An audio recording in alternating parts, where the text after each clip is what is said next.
tan importante evento, donde es importante resaltar este tipo de patologías y sobre todo que se tenga más conocimiento porque siempre hay algo que hacer. Bueno, vamos a iniciar esta plática. Como ya les mencionaron, yo les voy a hablar sobre la esclerosis lateral amiotrófica. Esta es una enfermedad neurodegenerativa, pero antes de iniciar les quiero presentar un caso clínico en el cual es común que encontremos algunos pacientes con estos síntomas, pero no todos son esclerosis lateral amiotrófica. Este es un paciente que se presentó de 60 años, en el cual él decía que tenía caída del pie derecho, que no lo podía levantar, le costaba trabajo. Esto más de un año de evolución y que en los últimos 2 meses progresó a tener algo que se llama paraparesia, debilidad de ambas extremidades. Y el motivo de consulta no fue tanto la debilidad, sino que empezó con calambres y que le generaban mucho dolor. Ese es uno de los problemas más importantes que él refería. En su exploración se había encontrado que había debilidad, como les dije, paraparesia, había espasticidad, había hiperreflexia y también no había alteración sensitiva. Este caso clínico lo vamos a retomar al final para que ustedes vean cómo se puede hacer el diagnóstico.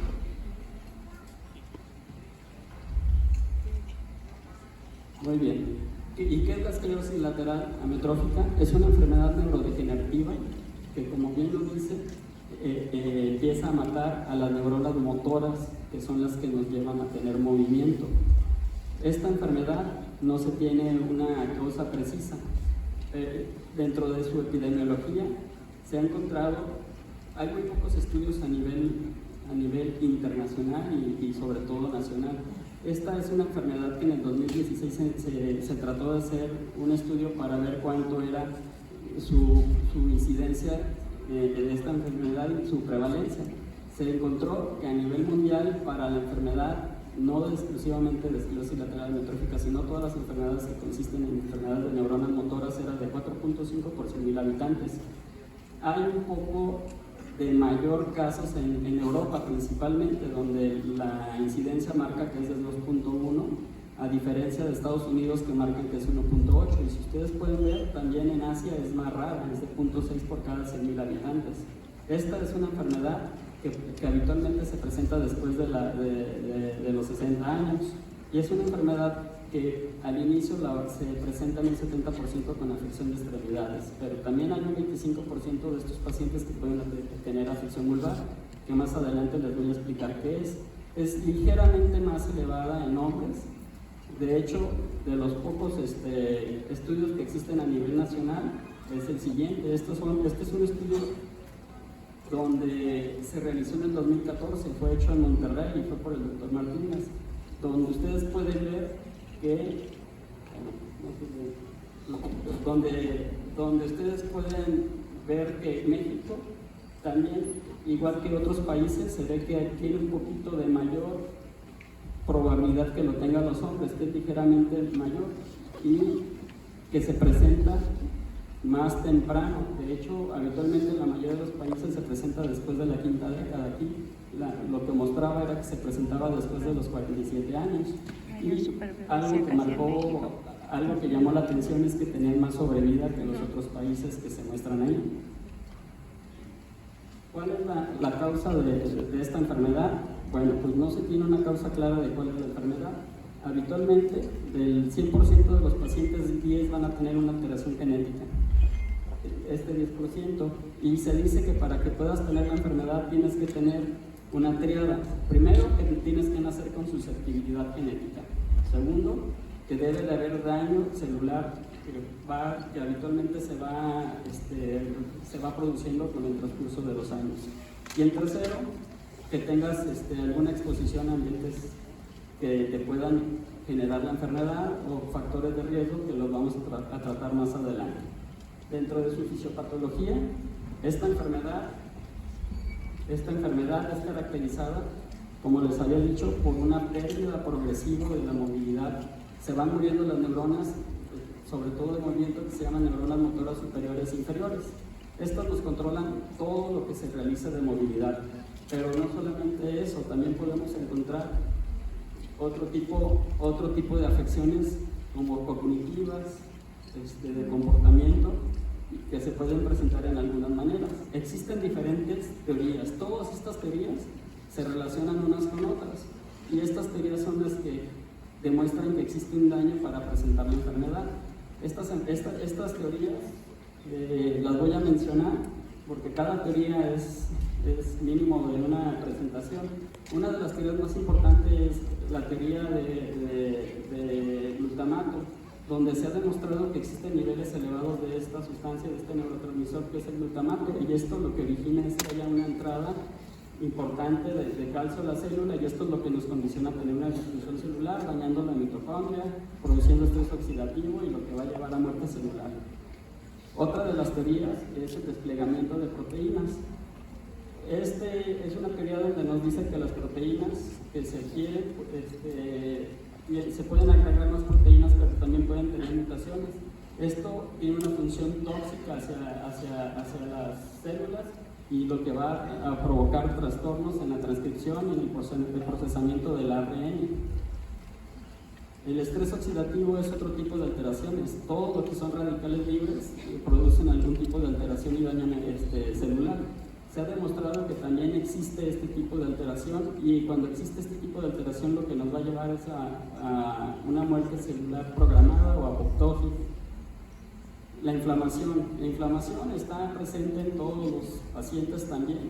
Es una de las teorías relativamente más recientes que todavía no se comprende al 100%, porque puede haber sustancias o componentes de inflamación, pero no todos los componentes de inflamación son tóxicos. Por eso que es una teoría que todavía se está llevando, pero que se incluye dentro de la patología o de la fisiopatología de la enfermedad. La disfunción mitocondrial. Esta es una de las más importantes y que se ha demostrado que se tiene tanto en la esclerosis lateral de tipo hereditaria como esporádica. Esto sabemos que al haber una alteración mitocondrial vamos a encontrar alteraciones, sobre todo de que nos van a producir apoptosis o muerte celular programada. Otra teoría es el transporte axonal interrumpido. En nos refiere que existe una alteración en la acumulación de las inclusiones de los neurofilamentos. Esto va a producir que habitualmente se empiece a dañar el axón y empieza a haber un daño retrógrado del axón y una disfunción del músculo. Este tipo de padecimiento también lo vemos en todos los pacientes y al parecer es el detonante de la enfermedad. Existen también alteraciones en el metabolismo del ADN y el ARN. Esta es una de las características principales en la mayoría de los pacientes con ELA, y tienen que ver en la alteración, sobre todo, de la proteína de unión del ADN, que también se le menciona como ADN TAR43. Este tipo de alteración nos va a dar afección en la transcripción, en el empalme y hasta en el control de la traducción. Se conoce también que existen otras alteraciones como del ARN que están involucrados, como es el C9orf72, que vamos a hablar un poquito más adelante de esto. Todo esto hace que tenga una alteración de la estabilidad del genoma. Bueno, vamos a pasar a lo que es la clasificación de enfermedades de motoneuronas. Uno de los representantes que ustedes más conocen es Stephen Hawking. Ustedes saben que fue un gran físico, el cual es el que el que tuvo varias teorías de diferentes áreas en la medicina. De hecho, esta persona murió a los 76 años, murió hace poco. Hay gente que con esta enfermedad que también ha ayudado a la investigación, sobre todo de este padecimiento. Y a su izquierda les estoy presentando un estudio que se llama tractografía. Esa tractografía es del sistema piramidal. En rosita ustedes pueden ver cómo se ven todo el rosita completa, y en azul ustedes pueden ver, sobre todo donde marca la flecha blanca, cómo ya empieza a haber una disminución de este tipo de tractos o caminos que llevan a la movilidad. Eso es lo que pasa. Al final de cuentas, todas estas teorías que les mencioné, lo que te van a llevar es a un trastorno neurodegenerativo que te va a llevar a destrucción y muerte neuronal. ¿Cómo podemos clasificar esta enfermedad? Esta enfermedad se clasifica, como ya les había dicho, con afección tanto de las neuronas motoras superiores como inferiores. Habitualmente lo podemos clasificar dependiendo de su fenotipo, de su sitio de inicio, de su genética. Podemos clasificarlo si inicia con solo datos de neurona motora superior, inferior o mixtas, o que si tienen alguna alteración hereditaria, ¿no? O sea, también que si hay algún trastorno del comportamiento. Esos son como nosotros podemos clasificarlos. Ya hablando de lo que son las enfermedades de neurona motora, habitualmente se dividen en 4. Esta es la más común y es la que el tema que tenemos hoy. Esta enfermedad se presenta con alteración de ambas neuronas, tanto superiores como inferiores, que más adelante les voy a escribir cuáles son sus síntomas. Esta es una enfermedad que habitualmente tiene una sobrevida de 3 a 5 años. Otro subtipo fenotipo de esta enfermedad es la esclerosis lateral primaria, que a diferencia de la ELA, se presenta del inicio con datos solamente de neurona motora superior, y que muchas veces con el tiempo puede afectarse con datos de neurona motora inferior. Cuando esto ya se convierte en esclerosis lateral amiotrófica y se le quita el nombre de esclerosis lateral primaria. Si no ocurre cambios o que no aparecen cambios a neurona motora inferior, estos pacientes pueden tener una sobrevida mayor. La tercera enfermedad es la atrofia muscular progresiva. A diferencia de la anterior, se presenta con datos de neurona motora inferior principalmente, y esta es una enfermedad que también se puede asociar a otro padecimiento que se llama parálisis neural progresiva. Este es un trastorno donde los pacientes tienen dificultad para deglutir, para hablar, y pueden presentar risa lenta inmotivada o inapropiada, también les dicen. Y por último, existe la última que se llama esclerosis lateral amiotrófica, pero anterior a todos los síntomas que tienen, se les agrega demencia, y es una demencia frontotemporal. Esta demencia nos afecta en el lenguaje, en la función, en la personalidad y el comportamiento. Esta enfermedad también puede presentarse mucho antes de los síntomas de la ELA, o puede presentarse después de los síntomas de la ELA. Existe el Día Mundial contra, es en junio, el 21 de junio, el Día Mundial contra la ELA. De hecho, el sistema de salubridad de aquí ya también empieza a hacer difusión de este tipo de características, y este es un folleto de los que ellos transmiten, de cuáles pueden ser uno de los síntomas. Como ustedes pueden ver, es la mayor debilidad, desde caídas, desde tropiezos fáciles, calambres, o sea, alteraciones cognitivas, todo esto que se traduce en alteraciones neurológicas de tipo motor.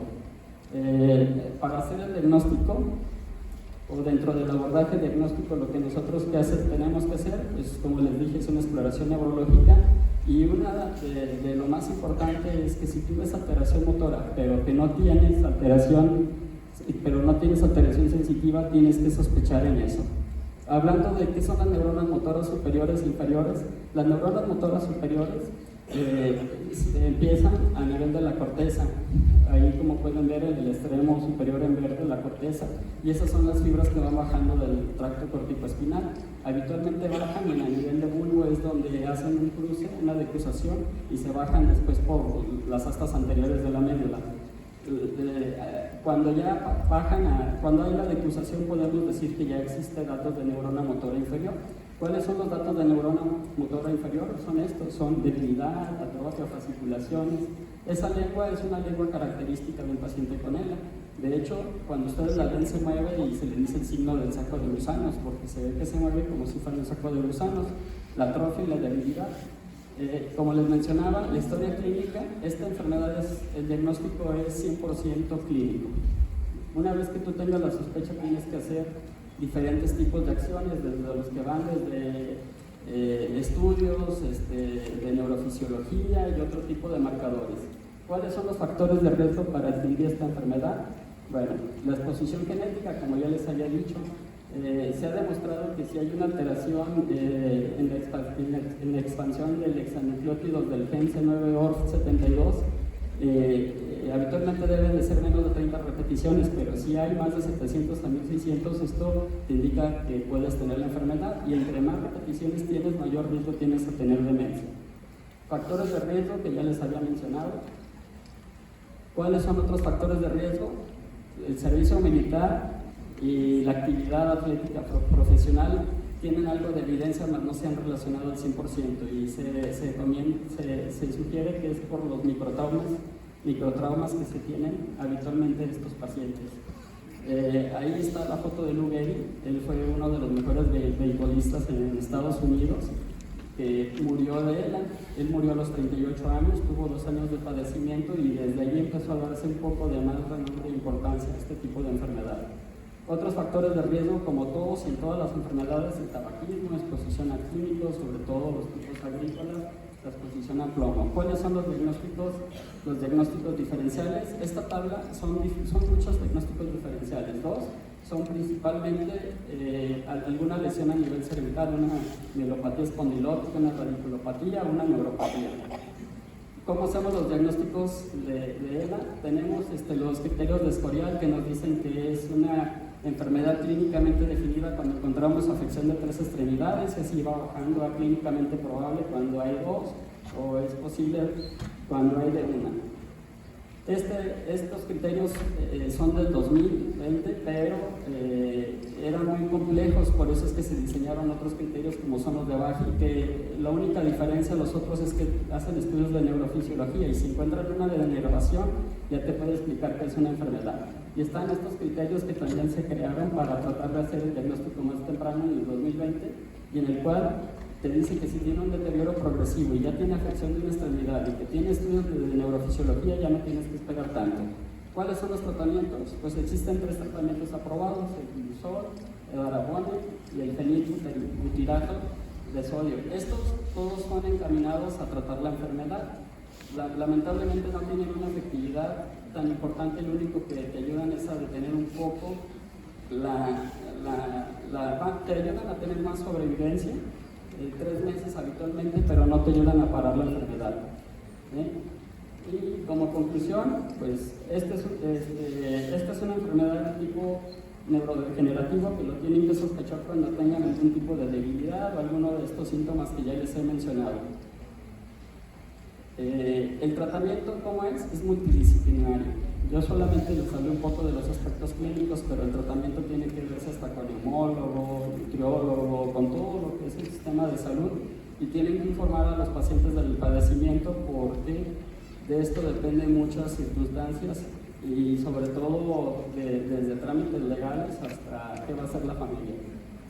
Bueno, para terminar, este es el caso clínico que, como ustedes ven, tiene todas las características de un paciente con él, a más de 60 años, con debilidad progresiva y que no tiene alteración sensitiva. Es cuando a ustedes se les presenta algo por el estilo, que lo tienen que sospechar. Y ya por último les dejo, ya existen guías prácticas, este es del 2023. Aquí está la presentación por si los quieren obtener, las guías de diagnóstico y las guías de tratamiento. Gracias.